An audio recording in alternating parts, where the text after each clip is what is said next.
오늘 우리가 읽은 말씀은 마태복음 8장과 또 누가복음 8장에도 나오는 그런 그 말씀입니다. 잘 알고 있는 것처럼 귀신 들린 자를 고쳐주신 이야기를 다루고 있습니다.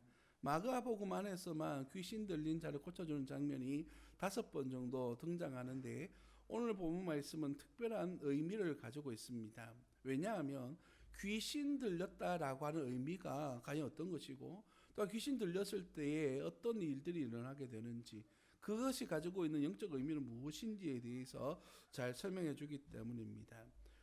복음서 가운데에서도 귀신을 쫓아내는 이야기가 많이 등장하고 있지만 오늘 본문 말씀처럼 이렇게 명확하게 구분되어져서 이야기하는 본문은 잘 없습니다.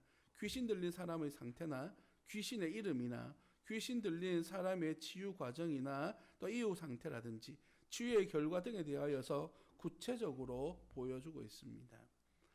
반대로 말하면 예수님께서 이 귀신 들린 자를 고쳐주는 과정을 통하여서 지극히 높으신 하나님의 아들 예수 그리스도의 존귀하신 부분들, 그분의 그 위엄, 능력을 보여주기도 하는 귀한 본문이기도 합니다.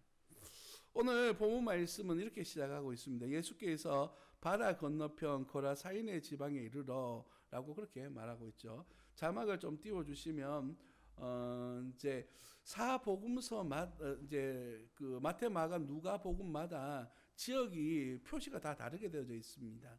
정확한 위치는 알 수 없다. 하지만 오늘 본문 말씀에서 우리 이제 마가복음에서 말하는 곳은 거라사 지방이라고 이야기하는데요. 저 왼쪽에 있는 지도 가운데 데가볼리라고 하는 부분에서 밑에 보시면 거라사라고 나와 있습니다. 거기거나 저 오른쪽 지도에 보시면 잘 안 보이실 텐데 확대해 보면 가버나움 옆에 보시면 가다라라고 보이시죠? 가다라라고 적혀 있는 지역은 마태복음에서 기록되어져 있는 지역입니다.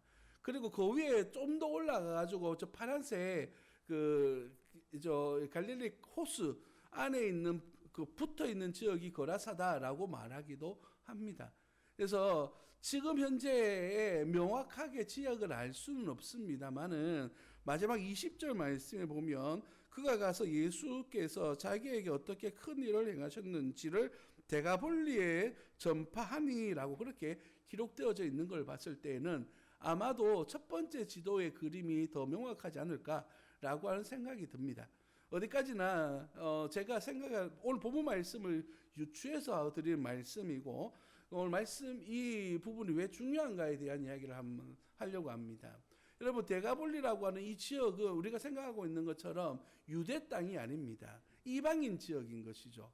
예수님께서 이 귀신 들린 자를 고치시기 위하여서 계획적으로 이 지역에 가시고 그곳에서 그 귀신 들린 자를 만나시고 치유하셨다라고 하는 것이 바로 오늘 본문 말씀의 이야기입니다. 여러분, 이 거라사라고 하는 지역은 여러모로 부정한 지역이라고 말할 수 있습니다. 앞서 말씀드렸던 것처럼 이방인들의 땅이기 때문에 이방인들이 사는 부정한 사람들이 사는 지역이다라고 생각했습니다. 그리고 오늘 본문 말씀에 등장하는 것들이 뭡니까? 무덤 사이라는 표현을 쓰면서 무덤이 있는 곳입니다. 이스라엘 사람들에게 있어서 거룩과 구별되어지는 것 중에 하나가 시신을 만지거나 시신을 가까이 하면 부정해집니다. 그래서 공동체 안에 바로 들어갈 수 없고 최소한 3일에서 일주일 정도의 시간을 가지고 난 다음에 정결의식을 통해서 공동체 안으로 들어갈 수가 있었습니다. 그래서 무덤이라고 하는 곳이 이스라엘 백성들에게 있어서는 부정한 곳으로 보여집니다. 그리고 오늘 본문 말씀에서도 이렇게 이야기하죠. 2절에 보시면 곧 더러운 귀신 들린 사람이라고 표현합니다. 더럽다라고 하는 그런 표현을 사용하면서 지금 예수님께서 머무시고자 가신 곳이 결코 거룩하거나 결코 유대인들이 용납하기 쉬운 그런 장소는 아니었다라는 사실을 우리는 먼저 인식을 하고 오늘 본문 말씀을 살펴볼 필요가 있습니다. 오늘 본문 말씀을 읽어 나가다 보니까 귀신 들린 자가 예수님을 바라보고 달려오는 장면을 기록하고 있습니다. 2절 말씀에 보면 배에서 나오심에 곧 더러운 귀신 들린 사람이 무덤 사이에서 나와 예수를 만나니라 라고 말합니다. 무덤 사이에 산다라고 말하는데 우리가 알고 있는 것처럼 무덤과 무덤 사이에 사는 것이 아니라 이스라엘 땅에는 무덤이 어떻게 되어 있습니까? 돌을 파고 그곳에 사람을 시신을 안장합니다. 그리고 돌문을 묶고 또 잔을 칠 때마다 열고 또 넣는 이런 형태를 가지고 있는 것이죠. 아마 본문 속에서 등장하는 이 사람은 이 돌문이 없는 그러한 그 공개된 무덤 안에서 사는 사람이었던 것 같습니다. 그래서 이 본문에서 말하고자 하는 무덤 사이라는 말은 무덤 안에서 살아가는 사람, 이런 뜻을 가지고 있는 것이죠.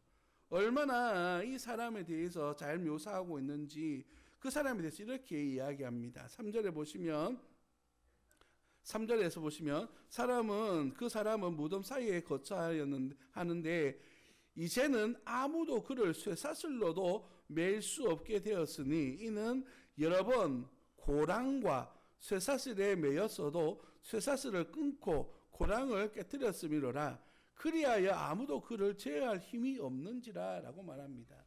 귀신 들리니까 힘이 엄청나게 세워져서 고랑이라고 하는 것은 우리 찾고 있지 않습니까? 발목에 매는 거, 이것을 이야기합니다. 쇠사슬로 묶어 놓았는데도 그것을 끊고라고 표현됐는데 이 단어는 원어적으로 보면 찢어내다 라고 하는 뜻을 가지고 있어요. 그러니까 쉽게 찢어내는 것처럼 그를 묶어둘 수가 없었다라는 것이죠. 그가 무덤 속에 거할 수밖에 없었던 이유 중에 하나이기도 합니다. 사람들이 있는 공동체 속에 있을 수가 없죠. 그렇기 때문에 그는 산 속에서 무덤 사이에서 살아갈 수밖에 없는 그런 비참한 삶을 살아가고 있는 것입니다. 그는 어떻습니까? 5절에 보시니까 밤낮 무덤 사이에서나 산에서나 늘 소리 지르며 심지어 돌로 자기의 몸을 해치고 있었더라 라고 말합니다. 이 사람의 광기는 자기 자신의 몸을 상처낼 뿐만 아니라 이웃에게도 크게 영향을 끼칠 수밖에 없는 위험천만한 존재로 오늘 성경은 묘사하고 있습니다. 귀신 들렸다라고 하는 것은 굉장히 중요한 의미를 가지고 있습니다. 여러분, 귀신 들렸다라고 하는 것은 하나님께서 사람을 창조하실 때에 어떻게 창조하셨습니까? 하나님의 형상대로 우리를 지으셨어요. 그리고 지으시고 난 다음에 그 코에 생기, 하나님의 영을 부어주심으로 말미암아 우리의 생명, 살아있는 하나님의 사람이 되어지게 된 것이죠. 하나님의 형상을 우리는 소유한 하나님의 거룩한 백성이 되어졌는데 그 안에 귀신이 존재하고 있다는 것은 하나님의 형상이 왜곡되어졌거나 하나님의 영광, 하나님의 은혜가 깨어진 상태를 이야기하는 겁니다. 굉장히 우리는 불쌍하다라는 표현으로 사용해 볼 수도 있겠지만 성경적으로 영적으로 보았을 때는 굉장히 비참한 존재에 빠져 있는 사람을 귀신 들린 사람이다라고 말할 수가 있는 것이죠. 이 사람이 공동체 사람들과 함께 있지 못하고 산속에 살면서 소리 지르고 몸을 상하게 하는 이러한 비참한 삶을 살아가는 일을 예수님이 만나셨어요. 그리고 예수님께서 무엇을 그에게 당부하셨습니까? 8절 말씀해 보시면 이는 예수께서 이미 그에게 이르시기를 더러운 귀신아 그 사람에게서 나오라 하셨음이라 라고 성경은 이야기합니다. 예수님께서 그 불쌍한 사람을 만나자마자 그 귀신을 향하여서 나와라 라고 그렇게 선포하셨던 것이죠. 귀신은 그곳에서 나가기 싫어합니다.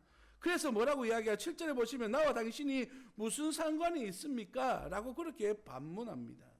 당신의 거룩한 하나님의 자녀이든 하나님의 사람이든 나는 이곳에서 벗어나기 싫습니다 라고 말해요. 그 이유가 무엇일까요? 그리고 재미있는 표현이 나오는데 뭐 이렇게 이야기합니다. 10절 보시면 자기를 그 지방에서 내보내지 마시기를 간구하더니, 그러니까 이 사람에게서 나오는 것뿐만 아니라 이 거라사 지방에서부터도 벗어나고 싶지 않다라고 그렇게 이야기해요. 왜냐하면 성경학자들은 아마 이 귀신이 사람들로부터 이렇게 표현이 죄송합니다. 예배의 대상. 그러니까 이 귀신을 통하여서 이렇게 점을 치거나 귀신에게 공양을 바치거나 하는 그러한 존재로 존재하고 있었던 것 같습니다.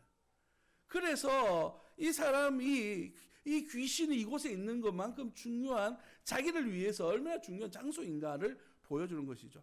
이 사람도 그렇고 이 귀신 이 지역도 그런 곳인 것입니다. 성도 여러분, 예수님께서 그 귀신을 향하여 질문합니다. 9절에 내 이름이 무엇이냐? 이르시되 내 이름은 군대니 우리가 많음이니이다 라고 말합니다. 많다라고 그렇게 표현하고 있는데 얼마나 많은가요? 여기서 말하는 군대라고 하는 단어는 로마 군제를 이야기합니다. 군대를 이야기하는데 한 군단을 표현할 때 쓰는 단어가 이 군대라고 하는 단어를 씁니다. 근데 몇 명 정도가 있냐 하면 5,000명에서 6,000명 정도가 구성되어진 군대라고 하는 표현입니다. 그런데 그 군대가 예수 그리스도의 명령으로 말미암아서 어떻게 되죠? 돼지떼에게로 들어갑니다. 그 죽은 수만 2,000마리 정도가 되어졌습니다. 성도 여러분, 이것이 바로 오늘 본문 말씀의 이야기입니다. 정확하게 여러분에게 설명을 드렸습니다. 하나님의 형상이 깨어지고 하나님의 사람이 귀신으로 말미암아 고통당하는 그를 예수님께서 고쳐주시고 예수님께서 자유롭게 만들어 주셨는데, 그 은혜 아래 거하는 사람들의 반응들이 오늘 등장합니다. 여러분, 본문으로 돌아가서 15절 말씀에 보시면 이렇게 이야기합니다. 예수께 이르러 그 귀신 들렸던 자, 곧 군대 귀신 집혔던 자가 옷을 입고 정신이 온전하여 앉은 것을 보고 두려워하더라. 첫 번째는 예수님의 능력을 바라봤던 사람들이 두려워하기 시작합니다. 여기까지는 이해하고 인정할 수 있습니다. 왜냐하면 우리가 하나님 앞에 섰을 때에 하나님의 그 거룩하심 앞에 두려워하는 것 당연하기 때문입니다. 그러나 그들의 반응이 결코 이해되기 쉽지 않습니다. 17절에 보시면 그들이 예수께 그 지방에서 떠나시기를 간구하더라. 여러분, 지금까지 마가복음의 이야기들 속에 귀신을 내쫓아내거나 예수 그리스도께서 놀라운 기적들을 행하셨을 때 사람들의 반응은 예수님을 환영했습니다. 그를 따라다니고 그를 높은 자리에 높이고자, 예수님을 높은 자리에 높이고자 지지하는 그런 사람들이 많았어요. 그런데 오늘 본문 말씀에서는 예수님이 자기의 주변에서 떠나기를 원하고 있습니다. 그 이유는 무엇일까요? 몇 가지를 생각해 볼 수가 있는데, 그 첫 번째는 자기들이 가지고 있었던 재산의 손해를 보는 겁니다. 여러분, 이 귀신들이 쫓겨나서 어디에 들어갔습니까? 돼지떼에게 들어갔습니다. 그리고 그 돼지떼가 어떻게 되어졌죠? 바다에 빠져서 수몰 다 되어졌습니다. 죽어버렸어요. 그러니까 이 돼지를 치던 주인이든 아니면 그 마을에 있었던 사람이든 자기 재산에 손해가 일어날 수 있다라고 하는 생각을 했던 것 같습니다. 그래서 예수님으로부터 이곳을 떠나기를 원하고 있는 것이죠. 여러분, 한번 생각해 보겠습니다. 우리가 예수님을 믿고 난 다음에 하나님이 주신 은혜와 복이 있습니다. 예전에 조용기 목사님은 오중복음과 삼박자 축복이라 그래서 예수님을 믿으면 우리가 부자가 된다라고 하는 그런 가르침을 주셨습니다. 어찌되었든 예수님을 믿음으로 말미암아서 우리가 하나님의 풍성한 은혜를 누리고 있는 것 사실입니다. 그런데 그 풍성한 은혜가 꼭 물질적이어야 되냐라고 하는 부분에서는 좀 다르게 생각합니다. 우리가 잘 알고 있는 것처럼 사도 바울 같은 경우에는 그는 기본적으로 큰 부자였습니다. 그리고 그가 가지고 있는 업이 텐트 메이커, 그러니까 우리로 말하면 건축업이죠. 집을 짓는 일을 했습니다. 그런데 그가 십자가에 죽으실 때까지, 그가 그 단두대의 목을 잃을 때까지, 죽을 때까지 그는 그 재산을 사용하면서 복음 전하는 데만 사용했고 자기의 부를 축적하는 데 사용하지 않았어요. 오죽하면 선교 사역을 하는 데 있어서 부족해서 여러 교회들에게 선교원금을 부탁하는 편지도 보냈습니다. 예수님을 믿고 하나님의 은혜 가운데 거한다는 것이 꼭 돈을 많이 가진다라고 하는 부자가 되어져야 된다는 것을 의미하지 않습니다. 시편 1편에 나오는 복 있는 사람은 이라고 하는 표현을 사용하는데, 이 복이라고 하는 개념은 성경적 개념 속에서 복은 하나님이 나와 함께 하심으로 말미암아 내가 누리는 은혜와 평강을 이야기합니다. 그래서 내가 어떤 상황 속에 처해 있다 할지라도 빈부, 돈이 많거나 적다 할지라도 그것에 연연하는 것이 아니라 그 삶 속에서 하나님의 은혜를 누리고 그 은혜의 삶을 누리며 살아가는 것을 이야기하는 것이죠. 예수님께서 오늘 복음의 말씀 속에서 귀신 들린 자를 치유하셨던 사건은 이렇게 하나님의 은혜를 잊어버리고 살아가는 그에게 주신 축복이라는 것이죠. 그런데 그 은혜의 축복을 바라보는 오늘 본문 말씀에 등장하는 주변 사람들은 그 은혜를 경험하고 있는 사람을 보지 못하고 그들이 잃어버린 재산만 바라보고 있는 것이에요. 현대사회를 살아가고 있는 우리들처럼 하나님의 사람, 하나님의 은혜, 하나님의 형상을 바라보는 것이 아니라 왜 잃어버린 것들에 대해서만 오해하고 착각하고 하나님의 거룩하심을 온전히 드러내지 못하는 그런 어리석은 삶을 살아가고 있는지 모르겠습니다. 예수님을 믿으면서도 그 은혜의 하나님의 은혜의 사랑이 무엇인지를 깨닫지 못하고 자꾸 잘못된 것들에 마음을 쓰고 애를 쓰는 것들. 제가 이 주변에 있는 교회에서 사역을 하면서 이제 주일학교에 큰 부흥을 경험했습니다. 10여 명도 안 되는 교회가 5, 60명 정도 나오는 교회로 이제 막 크게 성장을 했어요. 그러고 나니까 교회 안에 좀 안 좋은 일들이 생겨나게 됐습니다. 그 중에 하나가 뭐냐면 주일날 화장실 주변에 담배 꽁초가 많은 거예요. 교회 안에 그 화장실인데도 불구하고 이 중고등부 학생들이 교회에 와서 예배 전에 한 대 피우고 예배 끝나고 한 대 피우고 이렇게 가는 애들이 생기는 거예요. 담배 꽁초가 자꾸 발견이 돼. 그뿐만 아니라 제가 쓰던 방에 일반 전화기가 있었는데 전화요금이 폭등을 한 거예요. 표현이 죄송합니다. 이것들이 들어와가지고 전화를 하는데 그 해외 전화 있지 않습니까? 이거를 한 번씩 했나 봐요. 그래서 전화요금도 많이 나오고.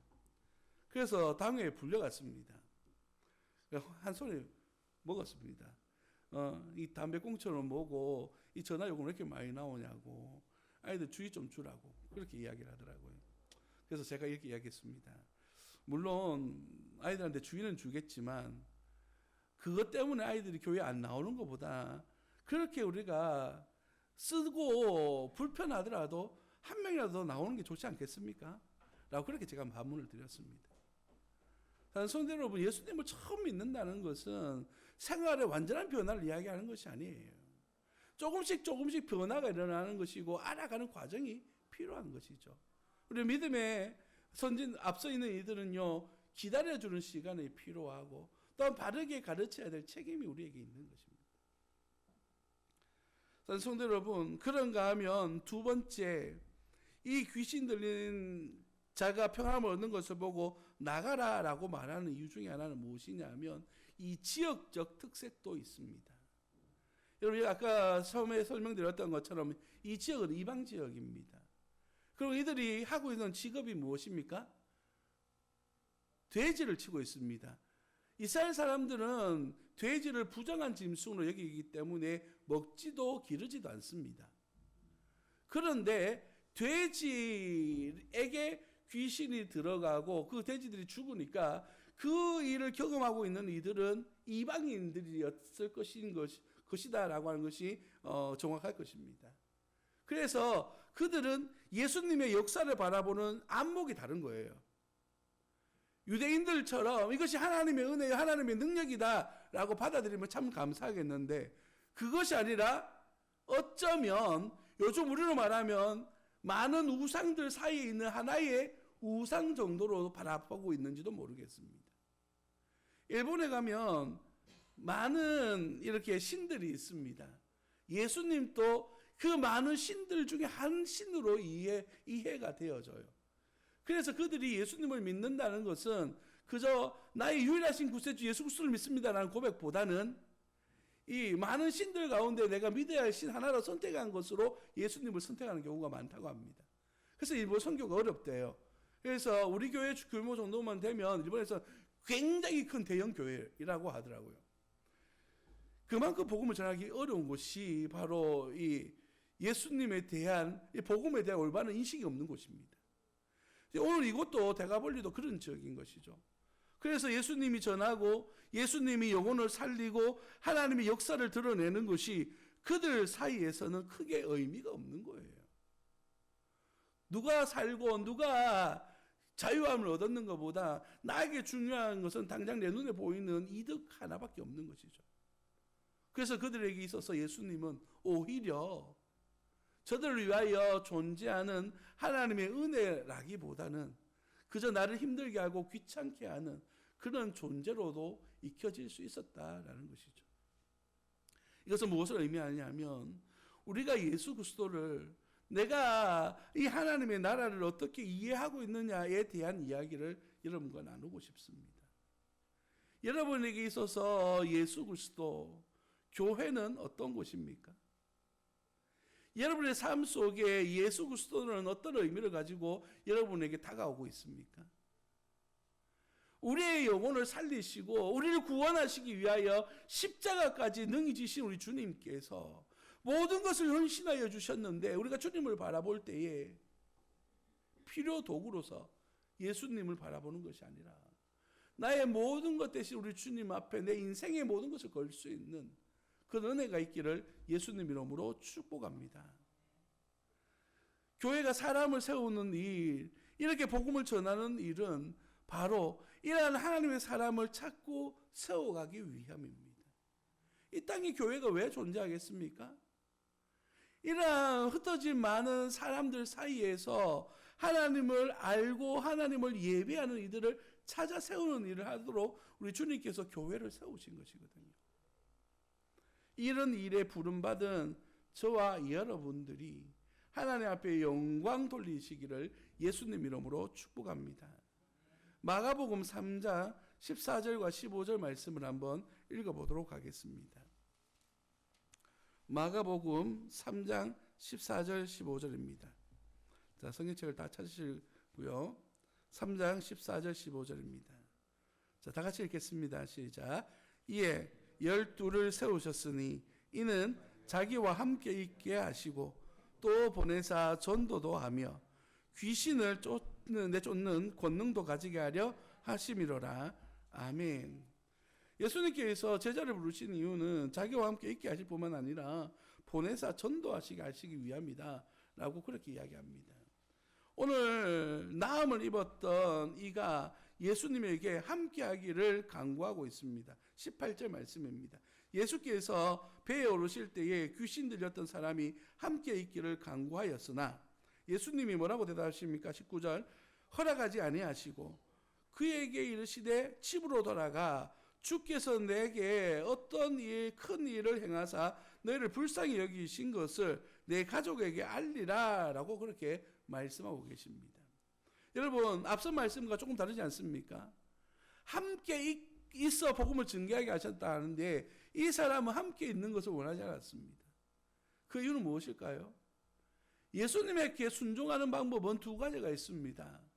온전히 내 삶을 하나님을 위해서 드리는 헌신과 또한 내게 주어진 자리에서 하나님의 영광을 드러내는 일, 이 두 가지로 구별되어질 수 있어요.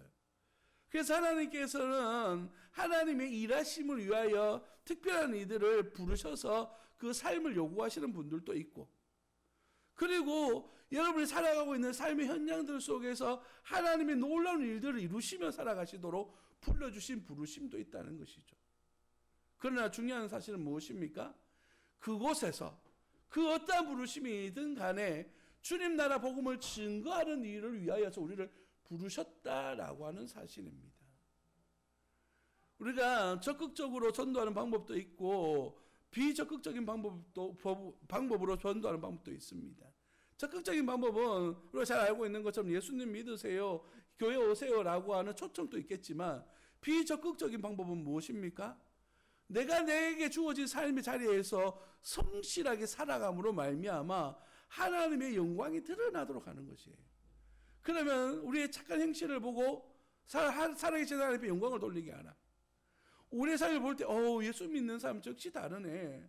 나도 교회를 다니면 저 사람처럼 예수 믿어야 되겠다 라고 말할 수 있는 그런 신앙적 삶의 고백들이 우리 안에 있어야 된다는 것을 이야기하는 것이죠. 20절 말씀을 봅니다. 그가 가서 예수께서 자기에게 어떻게 큰 일을 행하셨는지를 데가볼리에 전파하니 모든 사람이 놀랍게 여기더라. 그가 가서 복음을 전한 곳은 이방인의 땅이었습니다. 그리고 역사적으로 이 데가볼리 지역에 많은 사건들이 있었는데 거기에는 교회도 섰었고, 물론 전쟁 때 무너졌습니다만은 교회도 섰었고 수도원도 있었던 자리, 그 자리가 바로 데가볼리라고 한 지역입니다. 하나님의 놀라운 역사가 일어났던 곳.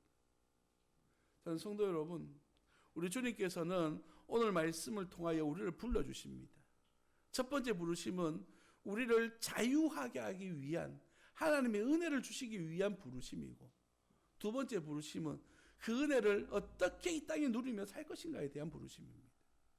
사랑하는 성도 여러분, 이 시간 이 말씀 안에서 우리가 어떻게 살 것인지 함께 고민하고 기도하고 하나님 앞에 헌신되어지는 하나님의 사람들이 되시기를 예수님 이름으로 축복합니다. 기도하겠습니다.